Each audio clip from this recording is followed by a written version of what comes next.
Hey, welcome back to the videos. This is part 2 in Christmas Time's A-Comin, which is that song that Bill Monroe had a big hit off of back in the 50s.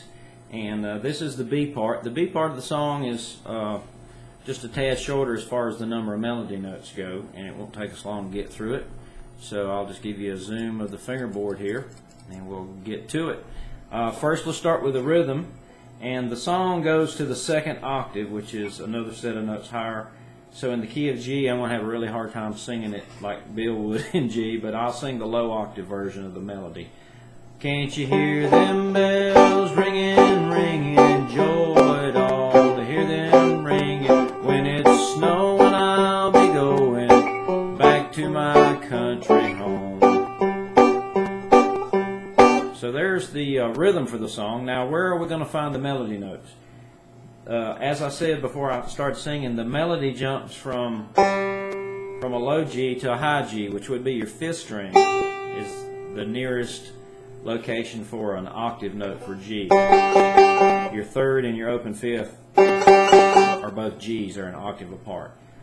The fifth string is not a convenient place to play melody notes, especially repeatedly, so most stroke players would take a cue from Earl and move that G over here, which means you can play the fifth string with it.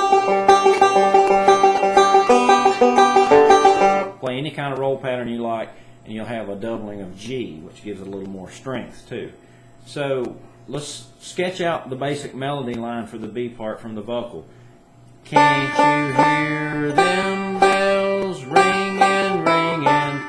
Okay, now this is the thing you can always take note of when you're doing a melody on the banjo like this from a vocal. You want to keep enough of the vocal intact so people know what you're playing, but you don't have to inflect every syllable, and sometimes you don't have to have every word, especially if it's the same note repeated a bunch of times. Can't you hear, can't you hear? That would be 3 quick D notes. Can't you hear?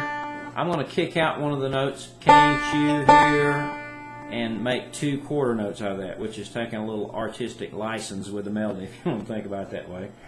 Can't you hear them bells ringing? Okay, there I'm going to cut out one of the G notes because that's a bunch of G notes in a row. Can't you hear them bells ringing? So I'm, kind of condensing the melody there. Not changing the notes, just condensing some of them. Now back to here, ringing. Can't you hear them bells ringing, ringing? Now we'd go to C in the rhythm, and the melody would flow over this C chord, and the melody is contained in and around the chord shape.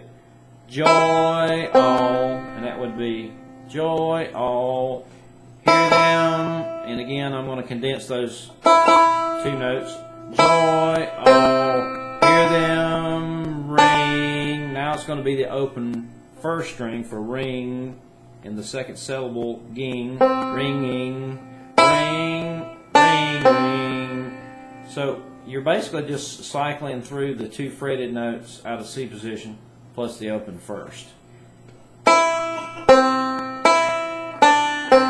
Now the next line is the same as the first. When it's, and I'm going to condense that to 1 note. When it's snowing, I'll be, and again condensing notes. Going back to my, and again, multiple notes on the same string. I'm going to eliminate. When it's snowing, I'll be going back to my country home. Now, that's the skeleton of the melody, and if you want to put more notes in, you can. If you want to include every note that you sang, you can, but that's just going to make your job of trying to make a Scruggs solo out of that a little harder. It's not that it's impossible to do, and I don't want to discourage anybody, but let's just try to get to the core melody, I call it, just the notes that people recognize, and any notes that get repeated will kick some of those out. Now, how would I interpret that Scruggs style? Well, slides are a good way to emphasize notes, so a good way to emphasize that G note is to slide into it. Now, when I get there, I have time to kill over those multiple notes. Can't you hear them bells ringing? So I'm killing that time and covering the melody here with a roll. You can do any roll you want as long as you include that note, and it's spaced evenly in the roll so that it appears at the right time. The person's brain, the listener's brain, will put it together as the melody. Can't you hear them bells ringing? Now ringing, ringing, ringing. I'm going to do those as pinches. Now I'm going to go to C. Joy, oh, hear them ringing. Any kind of roll that will allow you to put those notes in. You could actually play pinches, quarter note pinches over these two notes. Pinch, pinch, and that's 5 and 1, 5 and 2, or you can go 3 and 1, 3 and 2. Any combination of pinches you want. Joy, oh. Now to hear them ringing, hear them ringing, hear them ringing. That's one approach. Drop those two notes in after roll. What if I roll through the whole section? Then you would be taking joy, oh, to hear them. You would be chopping those quarter notes up, joy, oh, into like 16th notes, if you're playing this in common time. Joy, oh, to hear them ringing. Again, all these are options. All I'm trying to show you is where the melody is. You can kind of take liberties with that, develop them any way you want. Another thing I like to do sometimes is to take longer notes like joy, joy, oh, joy, oh. We know those two notes are melody out of the C position. What if I were to substitute this E, joy, for this E, and then I could slide out of it. Joy, oh, joy, oh, joy, oh, joy, oh, whatever finger you like. And I'm using just the tip of my fingernail to give it a little definition. Joy, oh, so I keep those two quarter notes intact. 1 and 2 and, now I can roll. Joy, oh, hear them ringing. Now you have the last line of the B part, which is when it's snowing I'll be, which is very similar to the opening line. It's almost the same thing. When it's snowing I'll be going. Now you have the ending phrase, back to my country home. And again, like we talked about before, at this point in the melody, everybody's really on board with you. They know what you're playing. So you don't feel like you have to play every single note unless, of course, you decide you want to. So if you want to do that, develop some kind of roll pattern that allows you to play a D, a B, an A, and a G, and you'll have a tag ending that's melody. If not, then you can just do some kind of lick.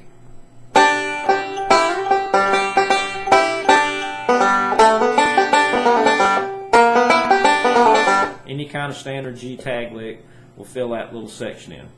So there you have a B part break, and again, this is all open to interpretation. Just use my ideas kind of as connect the dot puzzle. Once you know where the melody notes are, if you decide you want to move them to different strings, try different rolls. You don't have to pinch or roll where I did, but just make whatever you do fit within the confines of the structure of the melody, and you can make up your own version.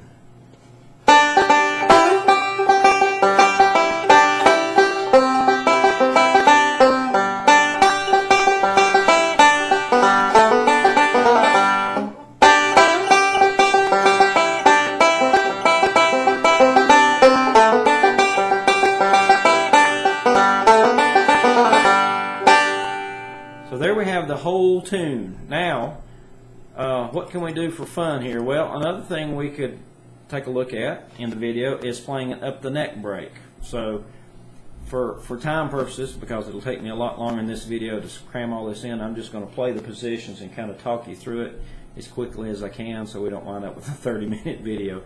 I'm just going to go up the neck, and I'm going to use the chord shapes to kind of lead me around for the melody. So let me reorient the camera a little bit. There we go. So I'm going to take my break up here at G again at the D position. Now the melody is going to be sitting in the chord shapes. So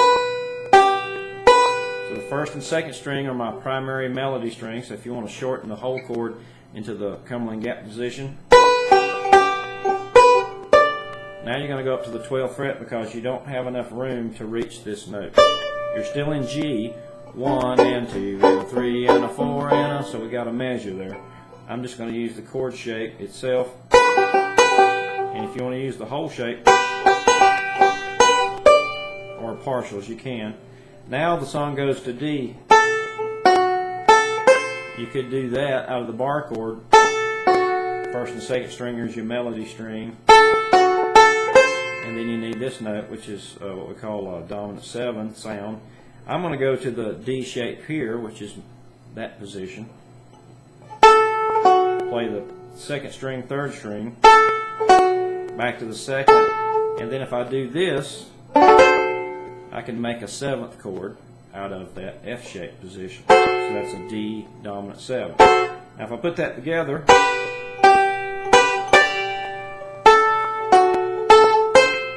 back to the first line. Now Christmas time's coming. Or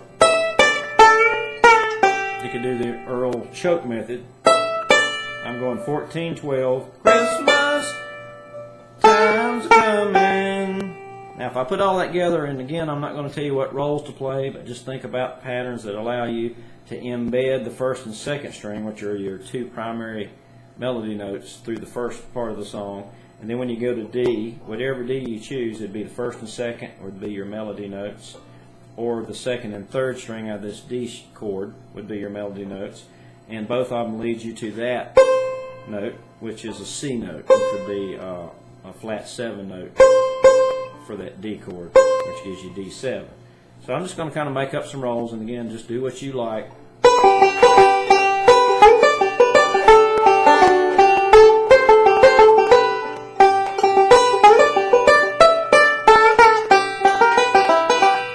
Tag lick, we could do that. And if you wanted to tag a little bit more with a melody,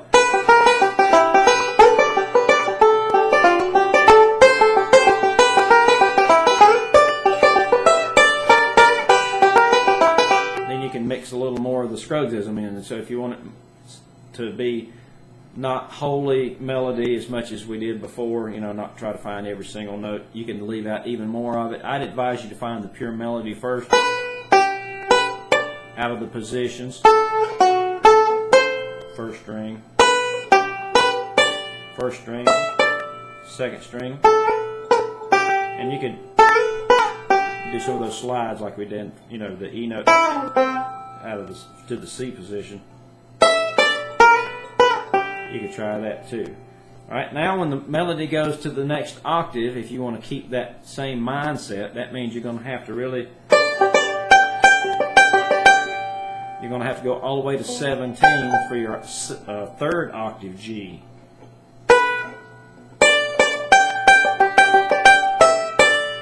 And then go to the C position here, or a partial C.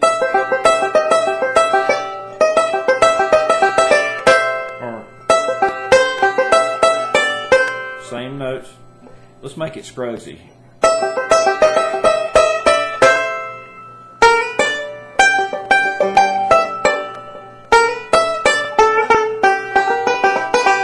So there you have an up the neck version, using the Sally Gunn position or the full chord shapes. I'll leave that up to you.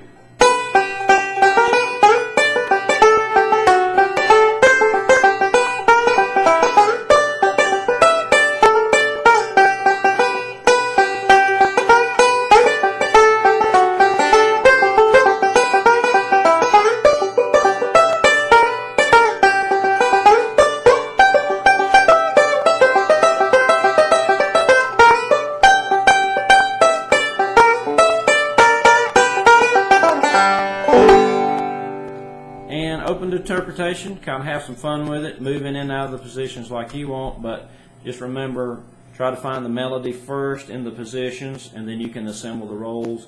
If you decide you want to break away from being so closely tied to the full melody that you can drop in position licks and, you know, any standard Scruggs lick you like over the right chord change, but really try to find melody first if you can. So that'll wrap up Christmas Time's a coming, and Christmas time really is coming. It's just a few days away. So I appreciate everybody watching the Lick of the Week videos. I don't know if I'll get any more Lick of the Weeks in before Christmas, probably not. But so I'll just take this opportunity to say thanks to everybody who watches the videos, and I wish you a very blessed and happy Christmas holiday season. God bless, and we'll see you next time.